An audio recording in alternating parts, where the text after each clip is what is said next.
Hey guys, Replay here, signing on for another video. And I've been receiving a lot of positive feedback from my previous new 3DS unboxing video, and a lot of you guys were asking for another more in-depth video reviewing the device. So that's exactly what I'm going to be doing for you guys today. To start it off, let me just say that I am very impressed with this device.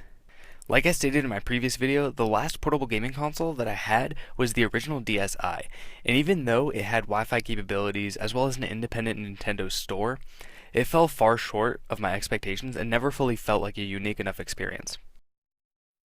Well, the same cannot be said for the new Nintendo 3DS XL. I've only had the device for a few weeks now, and I could not be happier to be back to using a Nintendo handheld.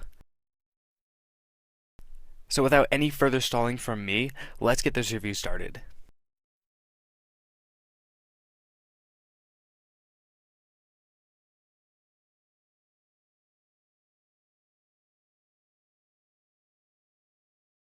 At the top, let's start with the specs. The new Nintendo 3DS XL has a top and bottom display featuring a 4.88-inch 3D panel and a 4.18-inch resistive touch panel. Surprisingly, the screens only boast a mere 800 by 240 resolution display, not to mention that resolution is cut in half to 400 by 240 resolution when 3D is enabled for the upper screen. This is somewhat shocking when considering the release of this device was in late 2014 in Japan and early 2015 worldwide.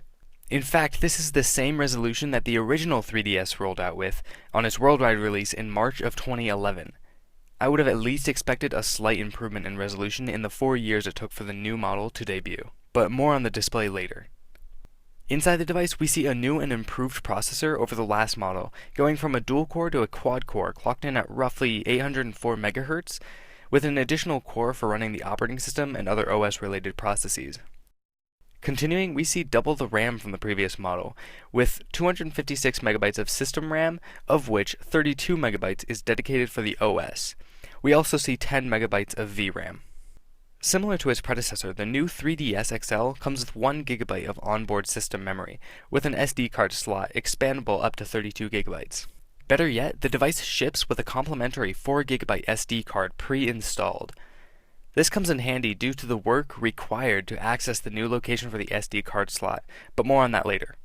The weight and form factor of this device is nearly the same as the old device. Weighing just around 1 pound, the dimensions are 5 inches by 7 inches by 1.5 inches. This isn't the smallest or lightest version of this console out there, but it's just the right size for those who want the bigger screen on a portable machine. In my experience, it fits pretty snugly in my pocket whenever I want to take it on the go without the need of a bulky carrying case. Just don't be alarmed if you come to find people on the bus or train gazing awkwardly at your abnormally square bulge in your pocket. Next on our list of specs is the battery. The new 3DS XL is installed with a 1750 mAh battery, which is a slight step up from the previous 3DS XL. If upgrading from the original 3DS XL, you should notice up to 2 hours of extended battery life in certain situations, not always. Finally, we come to see the cameras, which take less than decent 480p resolution photos. The only somewhat interesting camera feature is being able to take 3D photos, which is cool for a minute or two, but unless you don't have a $50 phone or an iPod with a better camera, this thing will have to do.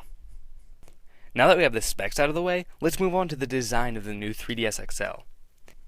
On the cover of the device, we see the two crappy dual cameras. Moving to the front of the device, we have the DS card reader, which supports 3DS as well as original DS chips, 3.5mm headphone port, then the stylus, a fundamental feature of the DS series starting back in late 2004, with the release of the original Nintendo DS, and lastly the power button, which was moved from inside the cover to be accessed more easily without opening the device, followed by the power, charging, and connectivity LED indicators. On the left we have the volume slider, and the right we have the 3D slider. On the back we have the R, ZR, charging port capable of docking on a compatible cradle, ambient light sensor, ZL and L buttons. And finally, we reach the bottom of the device, which has 2 small screws holding the backplate on, and let me tell you, it is not the easiest plate to remove. I thought I was going to break it the first time removing it. But under the plate, we have the 1750 mAh battery as well as the SD card reader. On the inside of the device, we see the dual displays, the face camera, and the new speaker hole design. Moving from the original 3DS, you should see an improvement in sound quality and loudness.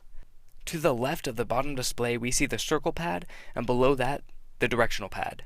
To the right side, we have the new C stick, which adds additional camera and movement commands in supported games, then the traditional A, B, X, Y buttons. One thing to note is the location of the start and select buttons in relation to the home button located below the bottom touchscreen. If at all familiar with the original 3DS, you will notice that the start and select buttons have been relocated to below the A, B, X, Y buttons. In my personal opinion, I like this layout more than the original. It seems more like the other Nintendo handhelds from past generations. Now let's talk about features. The staple of the Nintendo 3DS and the new 3DS is of course the 3D functionality. Like I stated before, the 3D panel for the new device has a native resolution of 800 by 240 when in 2D mode.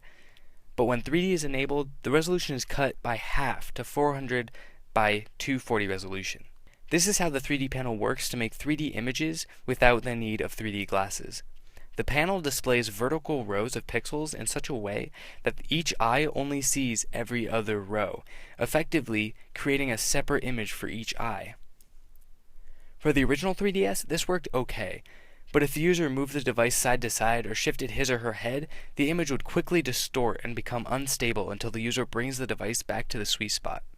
The new 3DS added an additional feature which allows the 3DS to track your head's position in relation to the screen, ultimately creating a much more stable 3D image when shifting the device's angle. And believe me, it works. No longer does the 3D cause an eye strain when playing for extended periods of time. Another great feature is Nfc Amiibo Support. So some games such as Super Smash Bros. Brawl supports Amiibo. So you can buy characters from Walmart or Best Buy and add them to the game. Great feature. Another welcome feature to the 3DS line is backwards compatibility. With the original 3DS, it was quickly concerned whether original DS games would be compatible with the new 3DS, which took slightly different cards than its predecessor. These concerns were quickly laid to rest. Although I don't have many of my old DS games anymore, it's nice to know I can still enjoy them on the new system. Along with DS games, Virtual Console comes to the Nintendo Store, which brings along with it support for original Game Boy titles such as the Zelda and Pokemon series. Speaking of the Nintendo Store, there are loads of games and themes available for digital download. Remembering back to my DSi, the store was not very intuitive and didn't have enough content to keep me coming back for more. But in the years since, the store has become an amazing place to find games at an affordable price. And the themes available for the 3DS are amazing. Some for free, others for purchase. You should be able to find plenty of themes to suit your style. I personally like the Pokemon themes. And not only does the style and appearance change when you select a theme, but so does the ambient music playing in the background. A subtle but amazing touch. Overall, I am very happy with the new 3DS XL, but the main question is it worth upgrading from the original 3DS device? This is a tough question to answer, and there are a few things you should consider before making your final decision.